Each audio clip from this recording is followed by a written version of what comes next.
हमने इस मुल्क की आजादी के लिए भी खून दिया है और इस मुल्क में आजादी को बचाने के लिए भी अगर खून देना पड़े हम देंगे। हमने उनके साथ भी लड़ा है, आप जैसों के साथ अगर 1000 साल तक भी लड़ना पड़े हम लड़ेंगे, उसी गैरत से लड़ेंगे, उसी जज्बे। माननीय सदस्य श्री आगा राहुला मेदी जी। इस मुल्क में सिटीजनशिप छोड़ने की तादाद लाखों में है पिछले कुछ सालों से, उसमें मेजॉरिटी हिंदू धर्म से वापस लोग हैं जिन्होंने दूसरे मुल्कों में सिटीजनशिप ली और इस मुल्क की सिटीजनशिप को वॉलंटियरली छोड़ा। मगर जब उन्होंने अपनी इस टेम्परेरी आइडेंटिटी को तब्दील किया, नेशनैलिटी को तब्दील किया, क्या उन्होंने अपनी रिलीजियस आइडेंटिटी को तब्दील किया?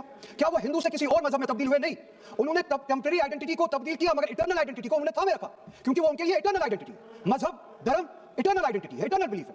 हम कल सब चले जाएंगे इस दुनिया से, पासपोर्ट, आधार कार्ड यहीं पे छोड़ के चले जाएंगे। ये जब चले जाएंगे अपने साथ अपने धार्मिक कार्ड जो काम किए हैं वो साथ में ले जाएंगे। पासपोर्ट और आधार कार्ड, नेशनलिटी अपने साथ नहीं लेंगे। जब मैं इस दुनिया से चला जाऊंगा पासपोर्ट, आधार कार्ड, ये टेम्परेरी आइडेंटिटी यहीं पे रह जाएगी।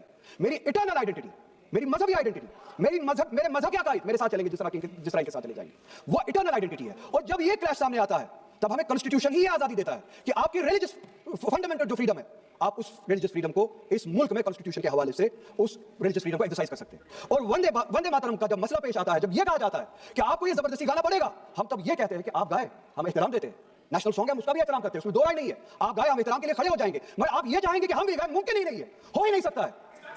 आप चाहेंगे, अब सब्र करो, सुबह से इतने लोग बोलते आ रहे हैं, तो जवाब सुनने का भी मादा रखा करो।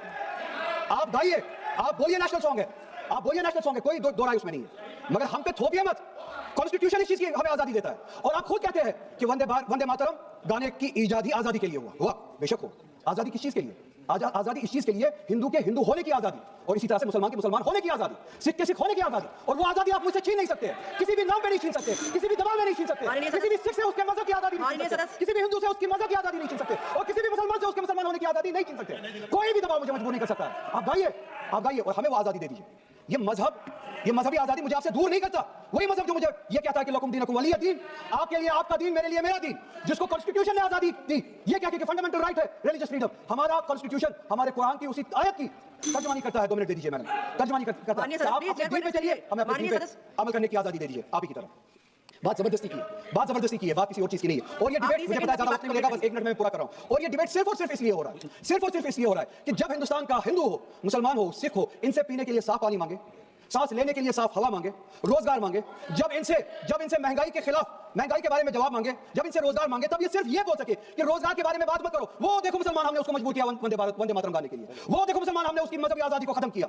इस आड़ में, मुसलमान को दबाने की आड़ में आप अपनी नालायकी छुपाना चाहते हो और इस मुल्क में राज करना चाहते हो, उसकी कुर्बानी बनाना चाहते हो मुसलमान को। और मुसलमान इस बेगैरती का कुर्बान कभी होगा नहीं। हमने इस मुल्क की आजादी के लिए भी खून दिया है और इस मुल्क में आजादी को बचाने के लिए भी अगर खून देना पड़े हम देंगे। हमने उनके साथ भी लड़ा है।